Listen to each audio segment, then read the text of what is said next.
Thank you for joining us for game number 2, where Dignitas picked up a win yesterday in what was maybe one of the best premiers ever for an LCS bot laner. Neo looked really good in his first regular season LCS game there for Dignitas. He was incredible. 12, 1, and 6, was playing really aggressive, pulling off some really nice plays, and he basically got the Kai'Sa dream game where you're snowballing and you are just crushing through everyone. And coming into today, let's be honest, TL are very heavy favorites. This is the lock-in champions. These guys have been incredibly dominant. Yes, they lost yesterday, but Dignitas should try to take some lessons from what Immortals did. They were not afraid to go right at TL. That is the way you're going to beat them when you are an underdog. Picks like the Blitzcrank, picks like the Aurelia counterpick top, the solo kill from Revenge, the constant plays that Destiny was able to pull off. Is this something that you're going to be able to consistently do every time against TL? No, let's be honest. They are going to be able to adapt, and they are going to be able to have answers. But you have got to have the confidence in your own players and in your own plays to really go at your opponents and attack them if you want to stand a chance. Yeah, I think especially for a lot of these newer teams with players that are new or newer to the LCS, trying to find their own style, find their footing, and just be confident is really one of the biggest things you can ask for. I will say, though, as far as like other things to consider for TL, I didn't love their bottom lane just because of how good Tactical and CoreJJ have been on basically every other combination of champions. CoreJJ is such a good engaged player and such a good playmaker, and Tactical is actually quite a good aggressive AD himself. I think Gale Force has really shown like how much agency an ADC can have in certain moments, and he alongside FBI have been really good at using that to kind of get in there. So Center Tom Kench, very powerful, but it was the fasting center, it was farming TK. Like, these just aren't picks that are doing the same things for TL that I've seen when they have been more successful in the lock-in tournament. So it's not like never pick them, it's not like don't practice them, but just hasn't been, it wasn't the same, certainly in the last game. So maybe that's an area they can look to, especially if Neo is going to have yet another pop-off game. But the chance of him getting Kai'Sa, and if he gets it, getting a comfortable lane for him, feel pretty low this game. I agree, and I think while they didn't look great on the Senna TK yesterday, they obviously want to be flexible, right? They want to be able to show different looks. They want to be able to carry from every lane. And I think sometimes that does mean putting your bot lane on more of that supportive style of role. So I think it's okay, but they did not have a great set of games, between them yesterday. So we will see if they're going to be going back towards that, or if they want to go back towards some of the aggressive picks like you're talking about. Because yes, they absolutely destroyed teams in 2v2s when they did have the hard engaged style bot lanes, when they were going right at them with early game aggressive picks, like the Samira for Tactical has been enormous. They're going to be banning out the Kai'Sa. We're seeing Seraphine taken off the table here as well. Interesting to see GP actually banned out here first round for Dignitas, which almost smells like a blind pick tank top for Fake God. If he wanted to go towards something like that, yeah, that's almost guaranteed. Okay, so makes sense. You go towards the Gragas. You don't want to be laning up against that GP. Yes, this could be a Gragas flex down somewhere else, but with the GP ban, I really am thinking that this is just blind pick top and mid right off the bat. Yeah, I mean, these are very comfortable champions. I think if Fake God is thinking, like, I don't want to, like, 1v1 Alfari and pick a more volatile matchup, Gragas seems like a perfectly good option here, and he can be a bit more aggressive build-wise depending on how you want to go. And Saligo is easily Saligo's most comfortable champion. It's his most played champion throughout Academy and probably in the LCS as well in the few games he had before starting in the LCS for this season. So certainly wanting to make sure that the new faces on Dignitas feel comfortable, which I think is very sensible. Udyr and Renekton, though, very powerful in just about any comp. Jensen looks like he's going to go back to Orianna as well, so a very classic mid lane matchup. That's an Annie. Probably not going to pick it, though, but we'll see. Thanks, Jensen, for that one, but it is going to be Orianna. It's what he's been spamming in solo queue, so I think a lot of people are kind of being like, oh, is he going to play Annie? Is he just trolling? Does he actually like Annie? When's it coming out? So I think he's kind of baiting people a little bit. But I will say, if Dignitas doesn't have some sort of surprising stuff for their top lane here, then their draft is not good. And I mean, if they are going to be flexing the Gragas down to bot lane and they've now baited out this Renekton to get a Quinn, hey, I like it. I'm with it. But if you are actually blind picking both your solo lanes on red side and then giving counterpick for both solo lanes over to Jensen and Alfari without some sort of really smart plan that is going to smash something on the map, I feel like Dignitas have already absolutely thrown away the draft. You know, they have got to have an incredible bot lane 2v2 that TL isn't expecting, or some amazing jungle pick for Dardoch that is going to run over the game. Because at this point, I already feel like no matter what TL does with their last 2 picks, they're so far ahead as far as the drafting, because generally speaking, most pros will tell you that Orianna counters Azir, or at the very least has a winning matchup, is very comfortable there. Jensen has a good career win rate against the Azir in the Orianna matchup. We were actually just looking at this yesterday. And I think Alfari is going to be really happy playing the Renekton into the Gragas. So, you know, Udyr has already been picked up from Santorin. It doesn't feel very abusable by many jungle matchups. So, interested to see what Dignitas have here. Yeah, Senna going to be banned. I mean, I think Sensible, she's still very powerful, even though Team Liquid didn't lose on the champion yesterday. Seraphine was banned again, and Kai'Sa actually was taken away for Neo, which is the reason he's playing Xayah, which is another champion rising in popularity. And again, if you're looking for like individual playmaking abilities, Xayah is one of those champions that can have a lot of really good individual moments, and given how well he has been playing so far in only just one game, it does feel sensible to give Neo a bit of agency in that respect. Aphelios still going to get banned, Kindred going to get banned, probably another carry jungler here, because like you're kind of saying, it does feel like Dignitas painted themselves into a corner in draft already, and kind of like Dardoch or some really surprising 2v2 has to bail them out here. Yeah, I mean, I like that these bans are coming out. There's something a little bit atypical, because, you know, if you're TL, if you're drafting from TL's side, you're really confused. There it is. It's Mundo jungle. So that is what we are actually going to get here, I think almost 100%. Mundo jungle is actually quite strong, I think, on this patch. Has a very good clear, is a pretty powerful tank in the mid game. You know, you can become this really, really strong front line. You have a lot of gold income in the jungle these days, so Mundo can actually get to that hyper tank level.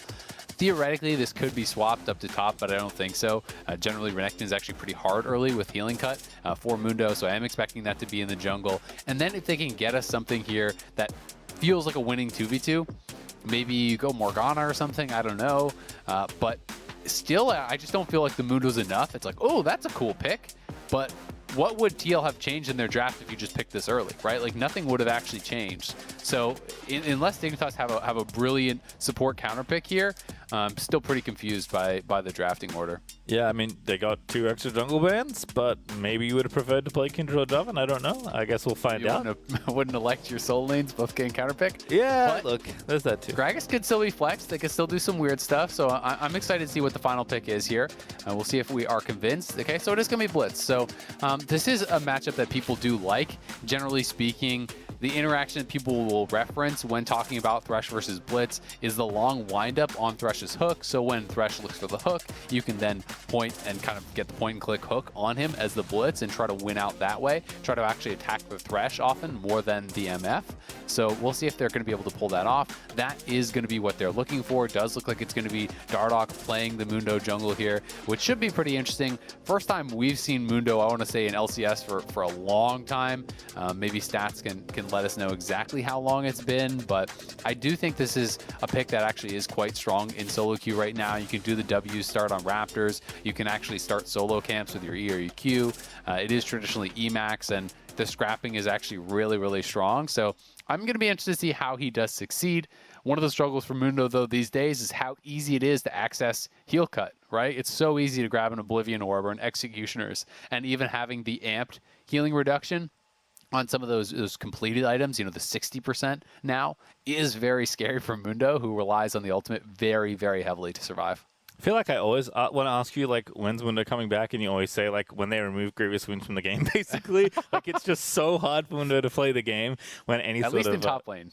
Right. Oh yeah. But you can lane against the Raptors, because the Raptors can't buy Executioners. See, that's true. That's why you go into the jungle. I don't get any gold. It's genius. Well, I can tell you the last time I remember Mundo jungle being played. I think it was like season 2.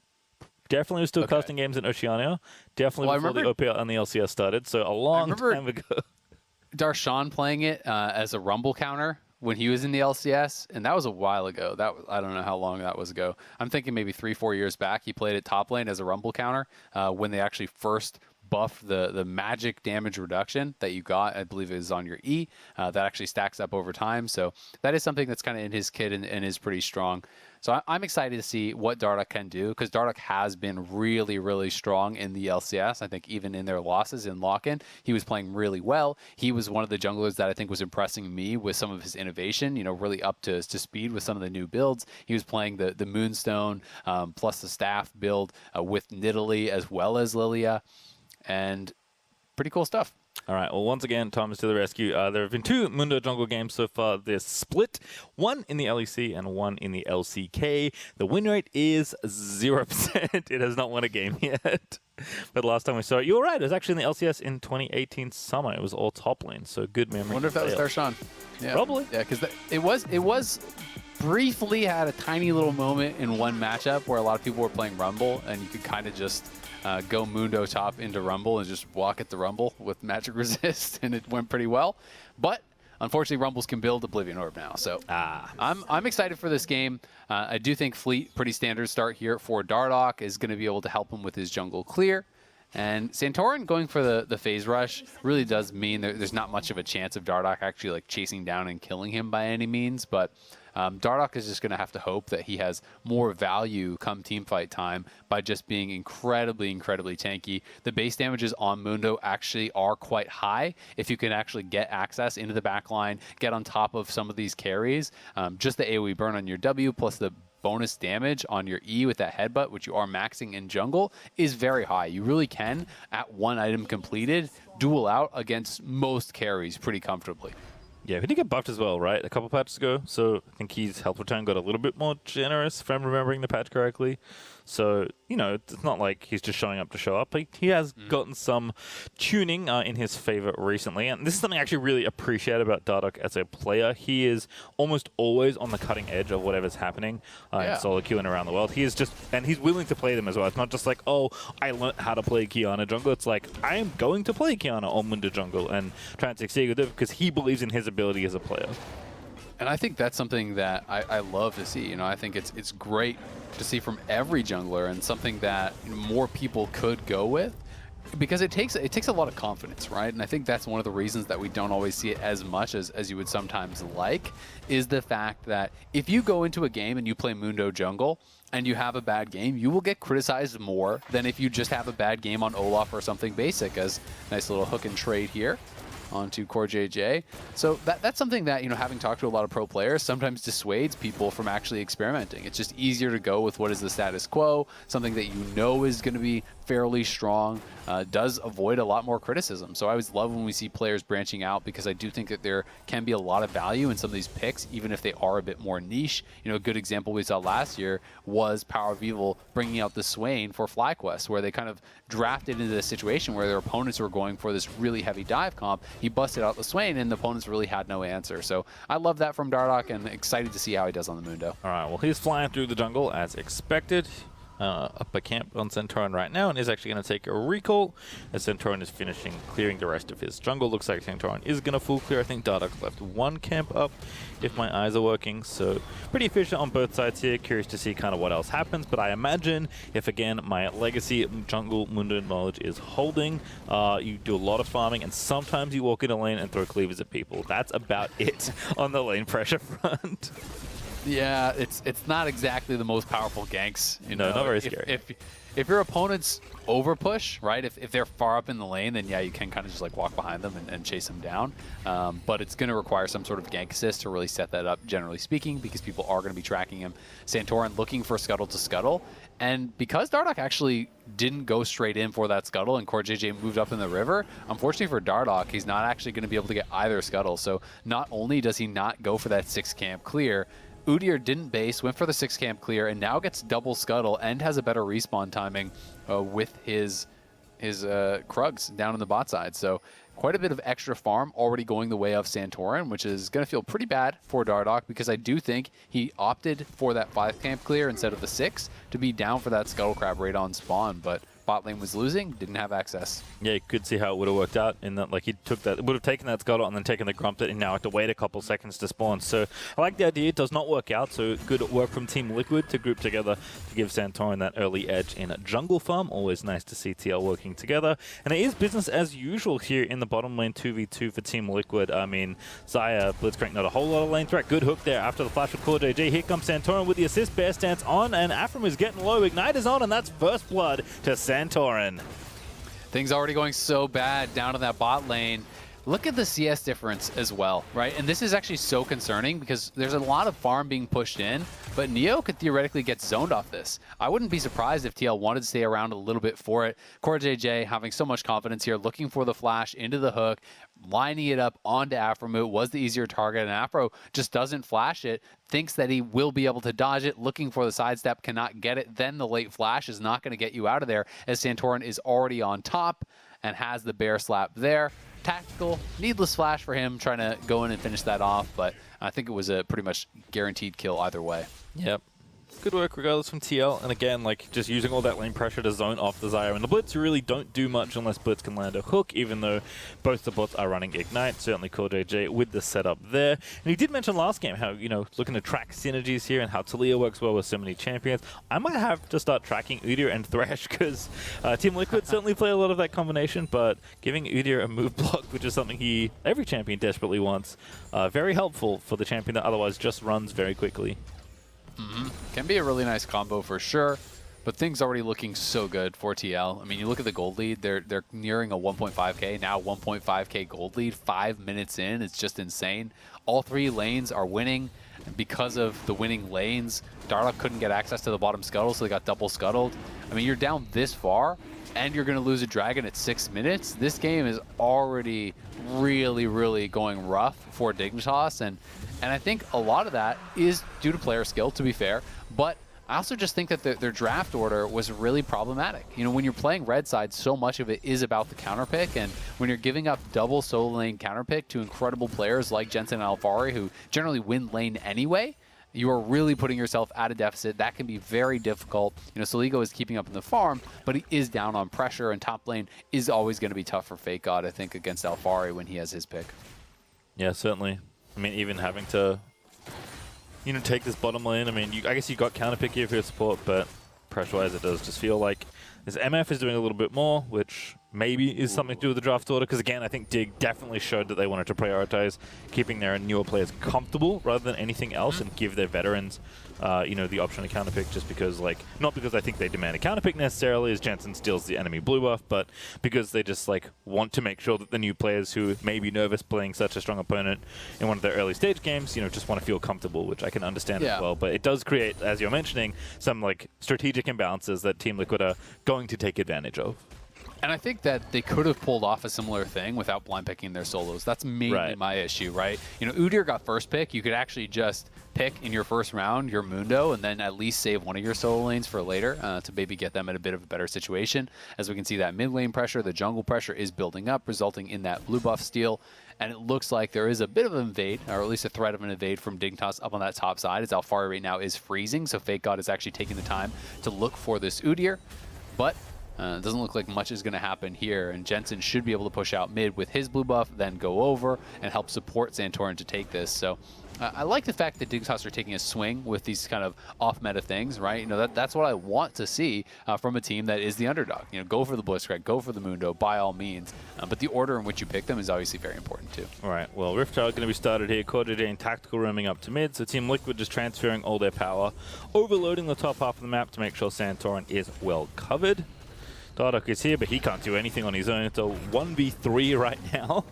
I guess as he is close by, maybe we'll call it a 2v3, but it is going to be Rift Child over to Team Liquid. Jensen's playing Bodyguard with the Orianna Ball, and TL just going to continue to rack up objectives and gold as the farm's still looking good. The objective's looking even better, and Santorin's going to grab the eye.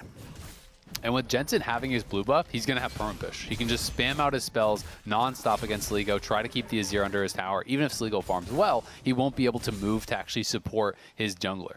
And there's even that second blue buff. I'm not sure if Santorin is actually going to take this. He does take the blue buff for himself. I was wondering if they would just give back-to-back blues towards Jensen to really keep Sligo locked under his tower, but will be taken here by Santorin. He's moving up to the top side, and they're looking for the dive here.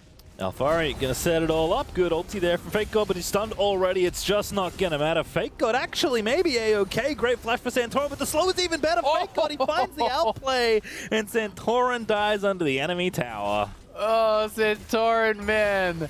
The dive was over. He goes in, and Fake God just bops him on the head and takes him down. That was a big overforce. The initial play, I think, is great, but when he actually gets away, it looks like the dive was completely over. I didn't really see an angle for them to kill, so they move in here, pop the ult as we're going to go back to live, as I assume something must be breaking out. Dog's here, and he's going to get scooped in by Sligo. Good Lantern though there for Jensen, and Aframu's here, but not in time for the hook, so the play in mid will dissipate. But nice little counter punch there from Dignitas. Getting that kill on the top side keeps Fake God in it. He was falling pretty far behind in the farm. And if he did go down on that wave, he would have lost all the farm. More gold would have been in the pockets of TL. He would be very, very far behind. So it was a great play from him.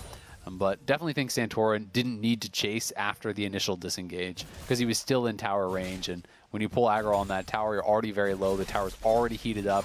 Grasp and the W makes Fake God pretty darn tanky, and he is going for a pure tank build here. Early Bramble, likely going to be going into Sunfire. Could be going for the Iceborne also here, but it is going to be a tank Gragas. Yep. No comment, which basically means no AP Gragas, but we have seen lots of different Gragas. Oh, good hook there, Aframu on target, but that's the best friend that Santorin was missing in the top lane play. It's called JJ Lantern Santorin back to safety. 25 seconds until the Mountain Drake is up, so I can see why TL are wanting to make sure they keep their pressure going here on the bottom side of the map. And I think he's just going to save his Herald at this point. You know, I think had they gotten that kill off on the top side, he might have just dropped Herald immediately, but now it feels like he just wants to have the Herald right as the Dragon is going to come up. He could drop that Herald mid lane even, just create additional pressure, guarantee that they are taking this. But this is a huge amount of time he has spent here. It almost feels like he could have just gone topside, farmed those two camps, then come down for this. And it really is indicating how much of an emphasis they want to have on this Dragon. They don't want Dignitas to even be able to get in for a single ward, and that is why he is dedicating his time here. You know, it's obviously about denying the vision more than it is about just pure efficiency. So it does pay off. They have that second Dragon. This is a very early second Dragon, and they are on track for a really, really fast soul here. On about 20 minutes, 21 minutes would be the pace if they can take them all on spawn, and it is going to be a Cloud Soul, which I actually think is quite good for a lot of the members of the team. The Udyr, it's very nice. For Renekton, it's incredibly nice to have that move speed, and Hook comes in, but Corgia does not have tower aggro, so it's not going to be much, but they're getting TP'd on now. Yeah, Neil also getting a lock up there, so buying a bit of time for this TP to come in. Fake God's in, Sligo's in as well. Santorin going to be the first target, but it's getting poked down. Ulti there's going to split the uprights as Dardoch almost was there ready with the alley-oop cleaver, but the good hook there for CoreJJ on the other side is going to give Tactical that first kill, and now Team Liquid just running rampant in the fight, but the turnaround is maybe there. Neil with a great ulti to get out from under the shockwave, and Dardoch is going to kill Alfari at the end of it all. He's going to actually grab the double kills. The cleavers keep coming in. Aframu looking for the follow-up hook. Surely he's there ready with the Manaless Tactical, but Fake God's going to ride in with the body slam instead. The hook still not coming, but the cleavers keep hitting. Dardoch has them for days and days as Tactical and CoreJJ under their own tower are going to get killed as Core into the zone as he goes, but the last barrel's almost enough to pick up the kill, and surely they get this one as well. Dignitas just need a little bit more damage as Aframu's going to line up the hook. Misses. All right, who's the next one? Fake God, your turn. Just gotta wait for the minions and then walk it in for the easy kill here. They want to give it to Neo, is what they're trying to do, and they do give it to Neo on the pullback. Nice. That is huge for Dignitas. And as much of a meme as it's going to sound like, Dardoch actually had great cleaver accuracy during all of that. He was hitting so many cleavers. Window Dodgeball champion. Yeah, this guy has been practicing his 1v1s in the pit, gets 3 straight kills there. And Mundo with a lead can get pretty difficult to deal with. He can really just outstat you, run you down with the ultimate. So here was the initial play, and despite the fact that CoreJJ didn't actually have aggro on the turret, all the chip damage that Aphromoo and Neo got did end up mattering as the double TP comes in. Double TPs are responded to, but Dardoch's actually in a nice flank position here. And then the Lantern gets taken by Tactical, so Santorum was kind of caught out. It looks like TL is going to be able to turn, but a multi-man route there from Neo, then ults out to actually avoid Jensen's Shockwave. This is great team fighting here from Neo, and TL getting overconfident, losing track of where those Xayah feathers were. Multiple cleavers here landed in a row by Dardoch, softening up Tactical, allowing him to get chased down as he can eventually pick up this kill. And then we did see the continuation of the dive here as CoreJJ eventually got corralled and taken down by Neo, who's going to be able to get even more gold in his pockets. And this is exactly the kind of thing you want to see if you are a Dignitas fan. Back-to-back days, Neo showing up for the team. They lost the laning phase. Yes, he's way down in farm, but that was some great team fighting. And now with that gold in his pockets, he's back to parity here with Tactical. Yeah, and sometimes you have to wonder if Core just maybe should have given the kill to Fake God, right? He shielded himself, which actually was what ended up giving Neo the kill, because that Gragas Q didn't kill him, but he was dead regardless. I think ultimately it doesn't really matter who gets a little bit of extra gold, and Dardoch is, of course, the big winner of that team fight. As I'm reminded watching that replay that Mundo Cleaver sound, especially this skin, is like one of the most satisfying pieces of sound design in this game. It's so funny to just watch that ability hit people. And Dardoch is at it again. He's ready with the Chem Tank. So was the Udit, to be fair, but Team Liquid are going to try and take this Rift Herald.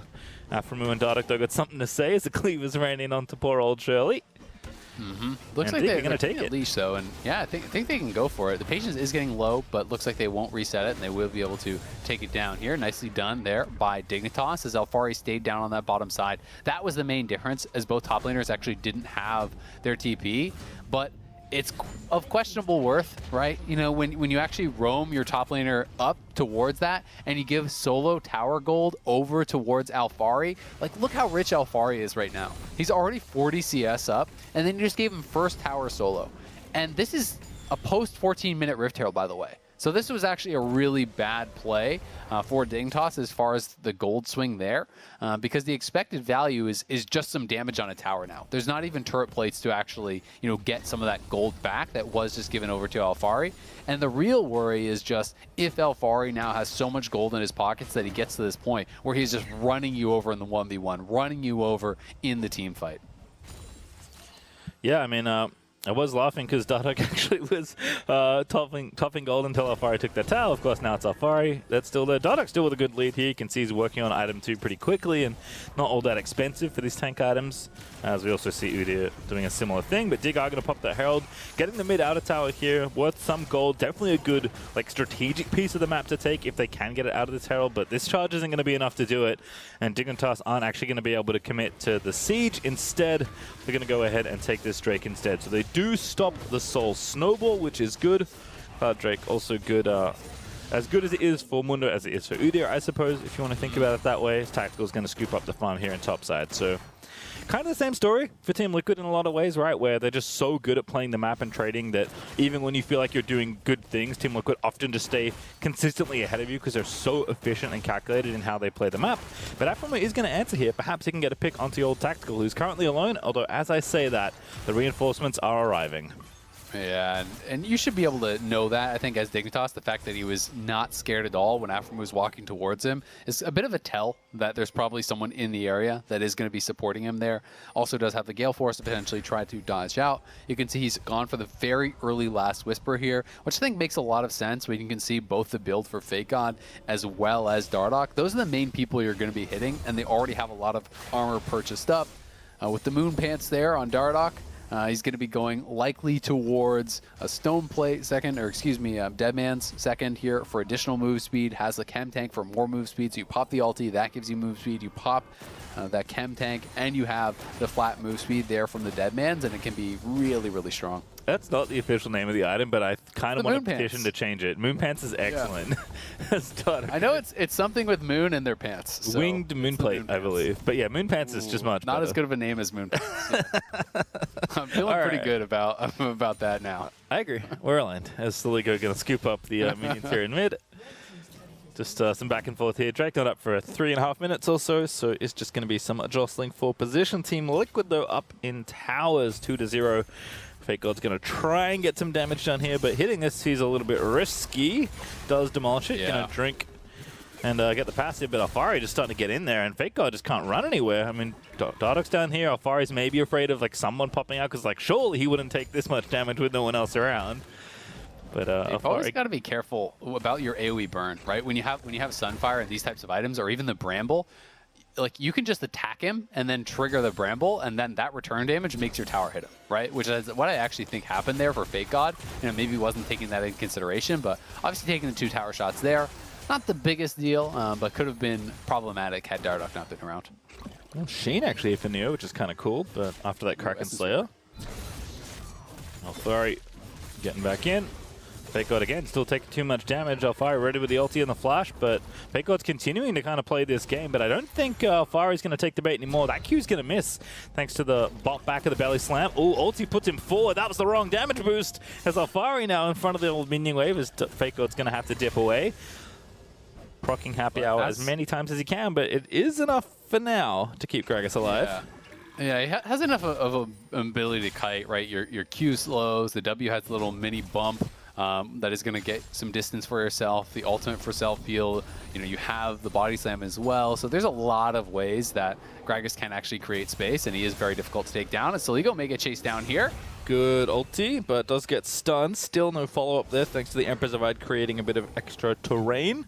The Team Liquid, good attempt, but do not kill Zia. But getting the ulti for very little cost, still a pretty good attempt in the top lane.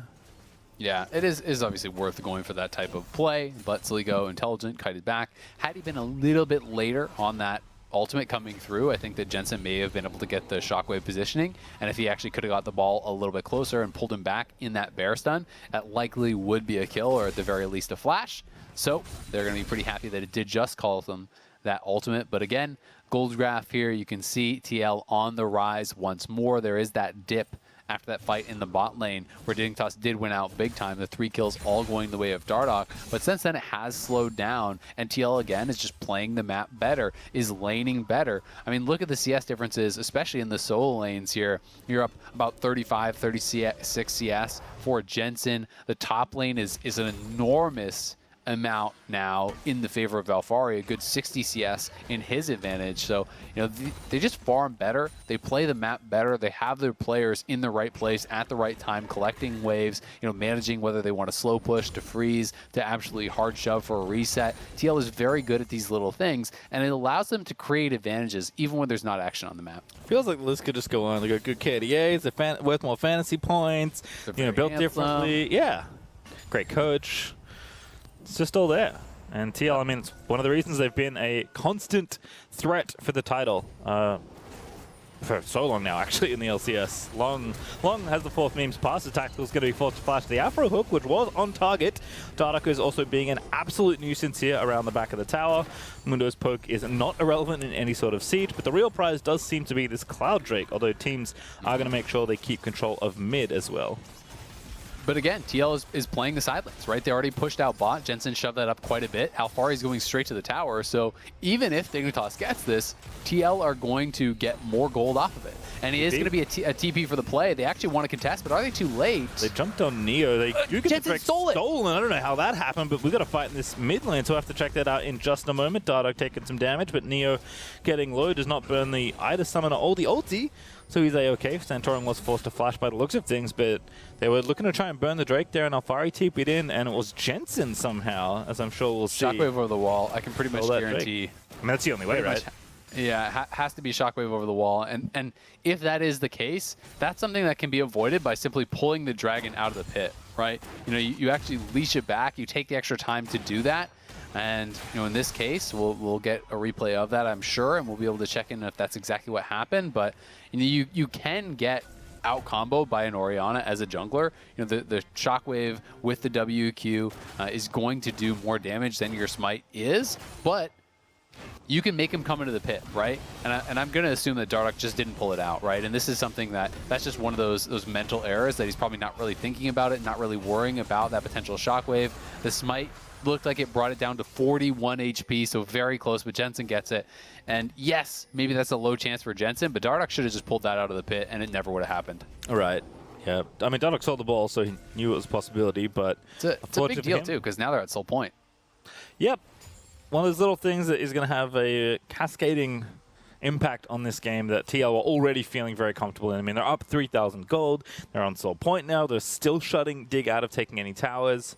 I think Dig feel pretty comfy team fighting with this comp, especially if they can get, Saligo and Neo into positions where they can deal damage safely, but not really getting opportunities. As Aphromoo trying to get some vision in his own jungle and getting hunted down by the squad. It's Alphari to lead the charge, but CallJJ is going to find the first hook, and Alphari will collect the gold.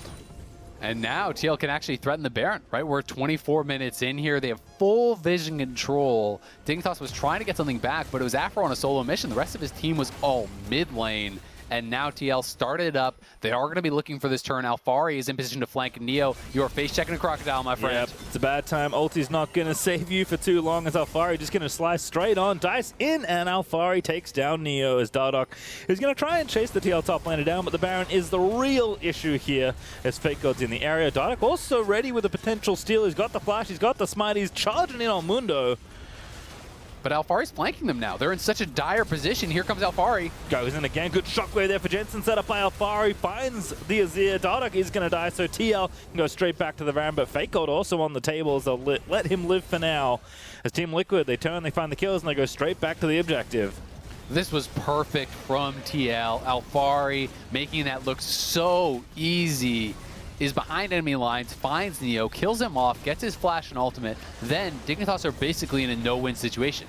You either chase Alphari across the whole map and the Baron dies for free, or you stop chasing him, you go to contest the Baron, and guess what? Alphari is behind you. He's on the flank already from his previous positioning. Alphari makes the pincer play happen. Flash, stun, shockwave comes in over top of that, and TL show you exactly how you want to set up those kind of plays, making it look so easy to get that early game Baron here. They are now at Soul Point. They have the Baron buff, and that will be active during this next Dragon spawn. TL have everything they need to deal this death blow here in about a minute.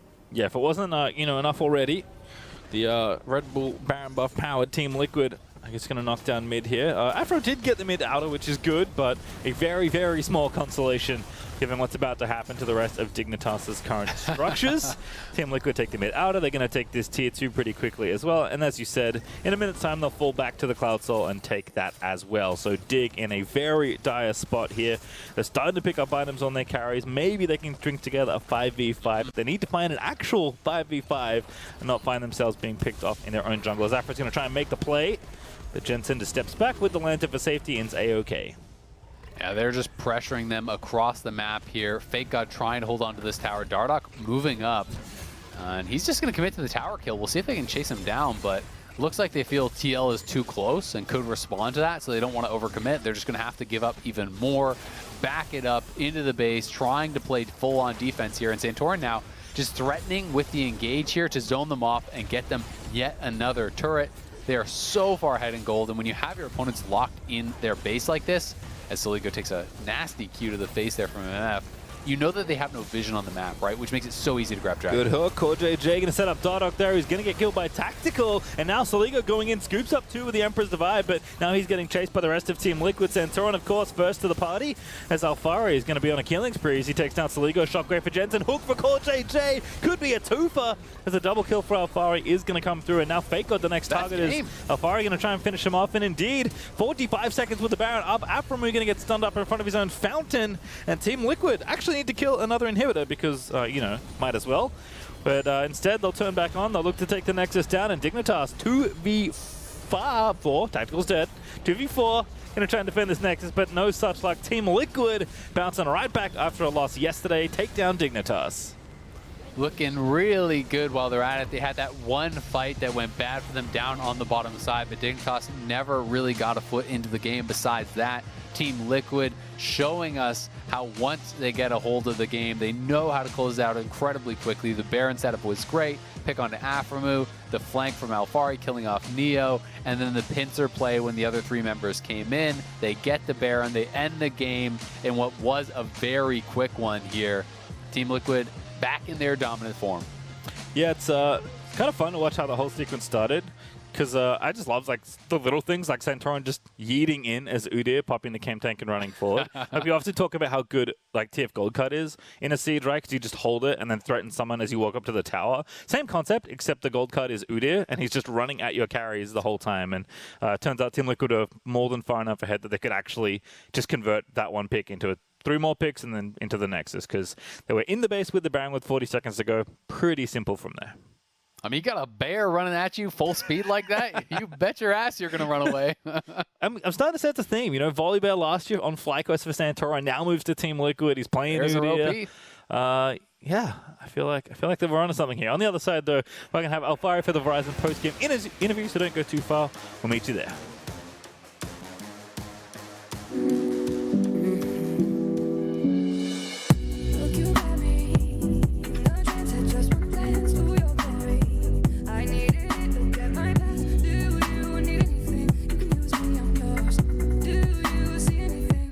Change of range.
Welcome back for the Verizon post-game interview. Following that game, we do have Alfari from Team Liquid in the top lane.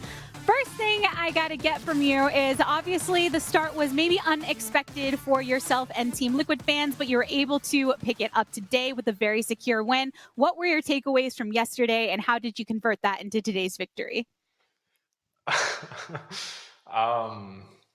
I don't think there were too many takeaways from yesterday, honestly. I think the reason we lost was just because we made like so many stupid mistakes. So it wasn't like we had to sit down and be like, oh my God, our macro is so terrible. We have to fix this and this and this. We're just like, we entered pretty hard. The mistakes were really stupid. We can make like small adjustments in draft, like pick slightly less cocky lanes. But yeah, that wasn't like anything too big yesterday. It was just some like very dirty moments that happened, and that's why we lost. And when there are really dirty moments, there's not too much to talk about. It's just, you go next, it happens, and you hope that next will be better. And, today was better, so it worked out. Yeah, it's not like it was one of those games where you look at it and we retract any of our opinions of you as individual players because you all have been performing so well. Looking a bit more deeply into your performance coming off of lock-in, 9 solo kills to your name and clearly still having a lot of strength to you. What do you think of the strength of top lane in general right now? Because that is a large topic of conversation for a lot of these teams. Honestly, I have no clue what to think about top laners in the LCS. It applies to me too. I have no idea like how good I actually am as well, because I know I'm making a lot of mistakes, but I still feel like I'm doing like a lot of things much better than like every other top in the LCS. But like there are like many tops in LCS as well that have surprised me, where I thought they would just be kind of bad. I expected a lot of them to be bad, and I wouldn't say they are great, but they are like definitely some positives to them, and like very comparable to some ADC top laners. So honestly, I don't really know how to rate myself, how to rate the other tops in LCS right now. It's really just up in the air.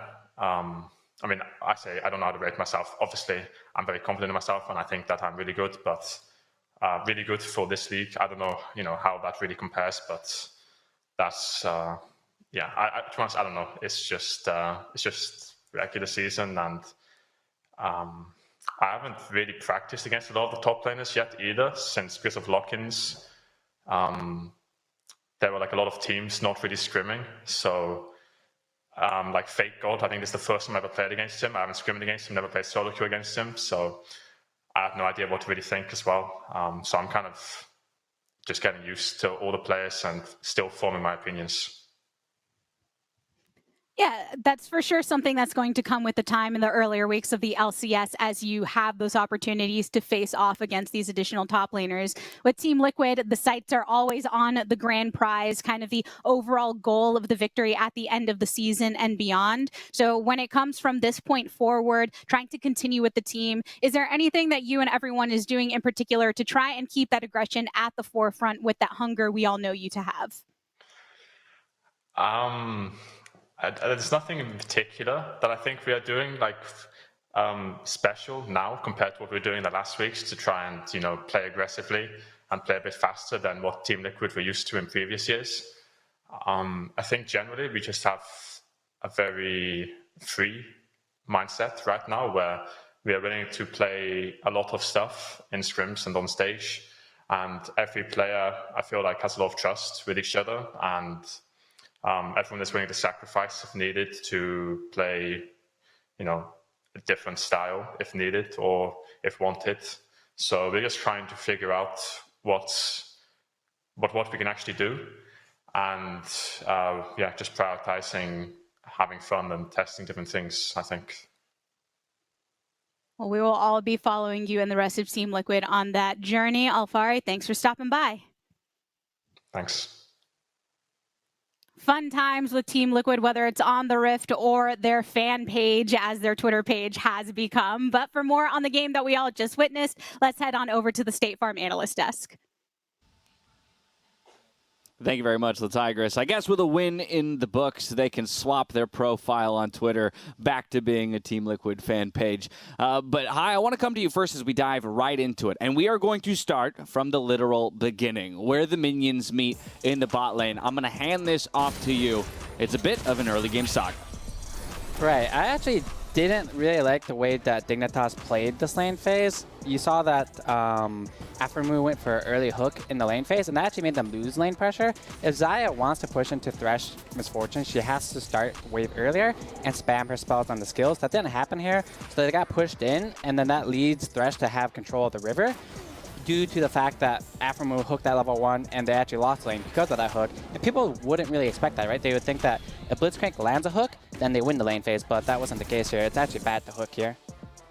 Yeah, and then what happens after this is it basically just transfers. We've talked about Santorin's scuttle control before on the desk, mainly coming from these Udyr games, but also when their bot lane finds advantages, it basically gives TL and by extension Santorin, free reign to double scuttle.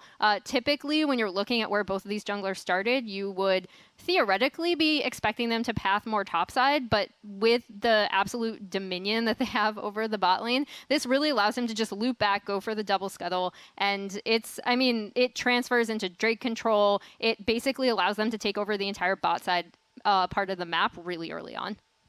I mean, so this is a couple games in a row, Mark, where TL has demonstrated a pretty fantastic understanding of the very early portions of the game. But now two games in a row in the regular season, we've also had a bit of a falling apart in the mid game, where Dignitas actually mounts a pretty significant comeback fight in the bot lane to make this a battle. Yeah, I mean, I think maybe speaks to their idea of trying to be more aggressive and try and force more plays. Overall, though, I like the way Dignitas approached this. They landed a hook onto Core JJ, pulled him on the turret, chunked him out, and because they had the HP advantage, they go, okay, well, let's double TP behind and turn this into a full-on bot lane party 5v5. From there, it was a little bit back and forth on the execution. People were kind of both mispositioning a little bit too much. You see step too far forward for Sligo there, then Jensen goes too far forward, maybe wasn't tracking the cooldowns well enough to know that, there was still that ultimate on the Xayah. But either way, a big outplay out of Dignitas that leads to a chase down. It went for a very long time, this chase down, where it did take forever to finish off the last 2 kills, but they do actually grab Tactical and Core JJ as well. And this was a nice play, but some of those objective control, the laning, and those kinds of things that you don't see as big replays, were still in TL's favor. So they still had a gold lead even after they make these kind of mistakes. And I think that's why TL is such a daunting team to play against, because even when things don't really work out on the playmaking level, they're still usually playing the map better. They're controlling the scuttles. They're usually getting the first Rift Heralds and things like that. But then I think it always comes back to, at some point, the individual prowess on this Team Liquid team as well. And in particular, I'm thinking about Alphari when I think about how this game was ultimately won. It comes from a solo kill, very intelligent bush camp here by Alphari. Solo kill on Neo, and then he ends it off with a beautiful team play on the flank. I actually think this was actually really smart out of Alphari. I don't blame Neo at all for this. If you looked at the minimap, Dardock's at the bush left of that one by the red, so Neo thinks he's safe. The fact that Alphari's in that bush and not the red bush, the one left of it, is actually really, really smart of him, and most people wouldn't actually sit there. They'd normally sit at that bush next to red where Fake God is near right now, and the fact that Alphari wasn't there is actually a really smart play from him. Yeah, and the fact that he's able to loop all the way back around and set up for a really great flank onto the rest of Dignitas, plus the Orianna ball delivery system. Like, this entire run of play is just fantastic. Santorin takes to Twitter, man, I can't believe my own eyes looking at that top lane dive. We didn't pull the replay, but I'm sure most of you remember it. My top laner is too good at the game, so I need to give him some kind of training weights. And that tweet in and of itself is interesting when you compare it to the interview that we just saw. Alphari, I think, being quite humble in his own comparison and assessment of not only himself, but the rest of the top laners within the LCS. Again, we talked at the top of the day, 9 solo kills throughout the entire lock-in tournament, more than doubling the next closest. I mean, this man is definitely setting the bar when it comes to top lane performance in the LCS in 2021. Yeah, I think he's been incredible, obviously, in individual laning. We're talking about that CS lead, even after the kind of botched top dive. You give double buffs over to the Gragas, and it's like still not really that big of a deal, it seemed like, for Alphari. And he continues to play both laning phase well and map plays well, as you can see in that replay. Good to see our lock-in champions strike back with a victory on day 2. They now sit at 1-1. We're taking a quick breather, but on the other side, it'll be CLG taking on 100 Thieves, so don't go anywhere.